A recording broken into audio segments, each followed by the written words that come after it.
On a winter night in the Baltic Sea, something moved across the ocean floor. It left behind a long scar in the darkness. At the end of that trail, investigators would later recover an enormous anchor. Nearby, vital connections between Estonia and Finland had suddenly failed. Above the water, there had been no explosion, no missile launch, no declaration of war. But beneath the surface, electricity and communication links had been damaged. A tanker called Eagle S had crossed the area. Finnish investigators examined the vessel, questioned its crew, and studied the marks left across the seabed. Senior officers were later suspected of serious crimes connected to the damage, but one question remained, far more difficult than identifying the object that struck the cables. Was it an accident? Or had an anchor been transformed into a weapon? That uncertainty is the beginning of a new kind of mystery, because the modern world is connected by an infrastructure that most people never see.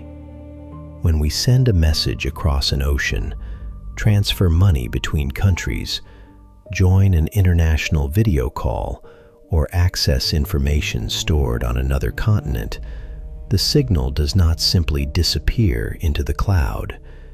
It travels through glass fibers lying on the seabed. More than 99% of international data traffic is carried through submarine telecommunications cables. Approximately 500 cable systems form a network extending more than 1.5 million kilometers around the planet. They connect continents, financial markets, military allies, governments, hospitals, and billions of ordinary people. Satellites are important, but they cannot currently replace the enormous capacity of this underwater network. The Internet has a physical body, and much of that body lies exposed in darkness. Most cable failures are not acts of war. Fishing equipment, anchors, earthquakes, underwater landslides, and technical problems damage cables every year. International industry figures indicate that roughly 150 to 200 faults occur annually. The overwhelming majority are associated with accidental human activity or natural causes. The system survives because traffic can often be redirected through other routes, while specialized ships locate and repair the damaged section. One broken cable does not normally switch off the entire internet, but this redundancy creates a dangerous illusion. The network feels invisible, automatic, and almost indestructible. It is none of those things. And when several cables are damaged in the same region within a short period of time, the difference between coincidence and strategy becomes disturbingly difficult to see. A modern submarine cable contains strands of optical fiber capable of carrying astonishing quantities of information as pulses of light.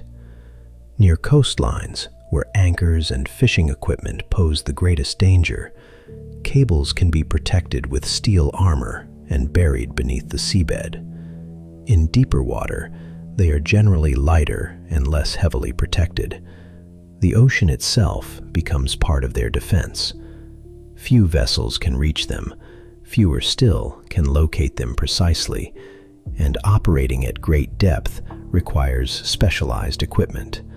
But the most vulnerable points are often not in the deepest parts of the ocean. They are found in shallow seas, busy shipping routes, and coastal landing stations where many connections converge. The Baltic Sea combines several of these risks. It is relatively shallow, surrounded by heavily connected nations, and crossed by commercial vessels, communication lines, electrical interconnectors, and energy infrastructure. An anchor dragging across the seabed can damage more than one line, before anyone above understands what is happening, and the physical evidence left behind does not reveal intention. Steel scraping across a cable looks the same whether it began through mechanical failure, human negligence, or a deliberate order. This is what makes the mystery so powerful. The tool can be ordinary, the result can appear accidental, and the person responsible can claim that nothing unusual was intended. In late 2024, a series of incidents involving cables between countries around the Baltic raised alarm across Europe. In the Eagle S investigation, Finnish police reported finding an anchor at the end of a dragging trace on the seabed. Investigators developed what they described as a clear understanding of the sequence of events and referred the case for consideration of charges. But suspicion against members of a ship's crew does not, by itself, prove that a government ordered sabotage. It does not establish a hidden military operation, and it does not answer the central question of intent. This distinction matters.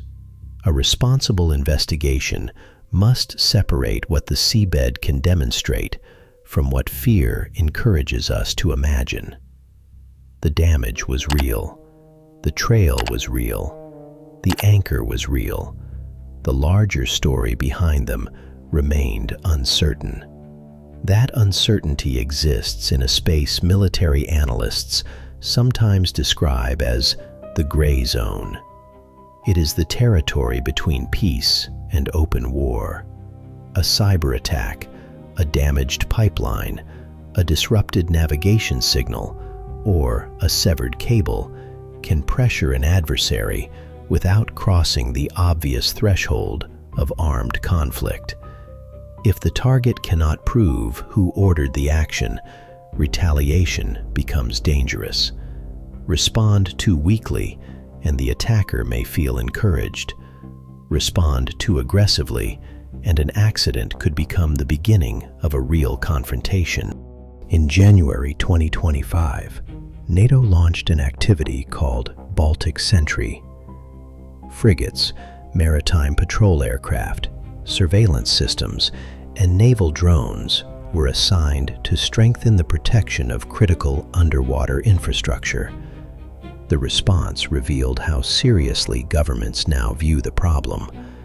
Naval forces were no longer watching only for submarines, missiles, or hostile warships. They were watching ordinary commercial traffic moving above invisible lines on the seabed. A cargo ship traveling slowly in an unusual area. An anchor deployed where it should not be. A vessel changing direction near a cable route. A navigation signal disappearing at the wrong moment. None of these details automatically proves hostile intent, but together they can form a pattern. Surveillance systems can track a vessel's reported position, while aircraft, satellites, and coastal radars observe its movement. Underwater drones can inspect cables and photograph damage. Investigators can compare marks on the seabed with a ship's anchor, chain, or hull. Even then, technology can reconstruct what happened without explaining why. And that may be the greatest weakness in defending the cables. The ocean preserves physical evidence, but not human intention. An actor seeking disruption does not necessarily need explosives or a sophisticated submarine. An anchor is common equipment aboard almost every large vessel. If it is released or allowed to drag at the right location, the action can be disguised as incompetence, equipment failure, or bad weather. The same ambiguity that makes attribution difficult can become part of the weapon. Yet there is another side to this story. Cable faults are not rare, and the majority are not sabotage. Industry organizations estimate that accidental human activity, especially fishing and anchoring, causes approximately 70 to 80% of telecommunications cable faults. In 2025 alone, more than 170 cable repairs were reported worldwide. This means an unusual event should not automatically become proof of a conspiracy. The real danger is found between two extremes. Ignoring suspicious behavior can leave critical infrastructure exposed, but treating every broken cable as an act of war can turn technical failures into political crises. The answer is not panic, it is resilience. More routes reduce dependence on a single cable. Better monitoring can identify suspicious movement earlier. Faster permits can allow repair ships to begin work without unnecessary delays. Governments, cable operators, and military authorities can share information before an incident becomes an emergency. The European Union has adopted a cable security strategy built around prevention, detection, response, recovery, and deterrence. The goal is not to make every kilometer of cable impossible to reach. That would be unrealistic. The goal is to make the network difficult to cripple and the consequences of an attack difficult to hide. Imagine a coordinated failure involving several important cables at once. International traffic would not immediately vanish. Networks would attempt to reroute data through surviving connections. But those alternative routes could become congested. Communication would slow. Some regions could experience severe disruptions. Countries or islands with limited geographic diversity would be particularly vulnerable. Financial services, cloud systems, emergency communications, and government networks could all face pressure at the same time. The objective of an attack might not be to disconnect an entire continent. It could simply be to create confusion, to force authorities to decide whether they were facing an accident, a warning, or the opening stage of something larger.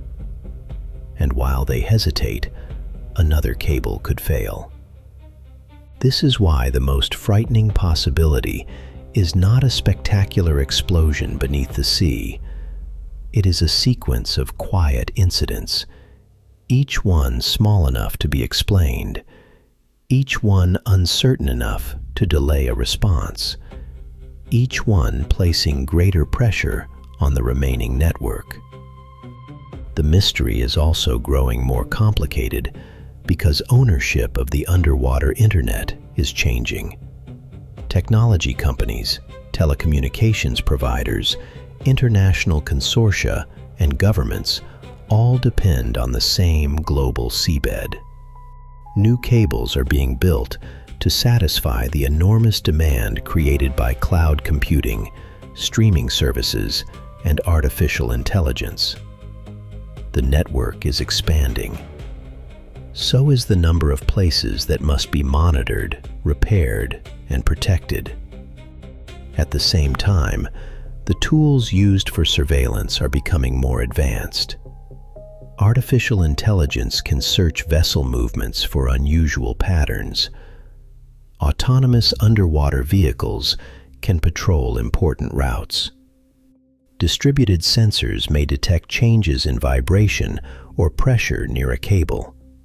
Satellites can help preserve limited communication if terrestrial routes are disrupted. But every new defensive system creates another question. Who controls the information? Who decides when ordinary navigation becomes suspicious? And what evidence would be enough to accuse another nation of attacking the infrastructure beneath the sea? For now, the answer remains uncomfortable. We know how the cables work. We know where many of them are located. We know how they can be damaged. We can follow the trail of an anchor across the seabed and recover it from the darkness. But knowing what happened is not the same as knowing why.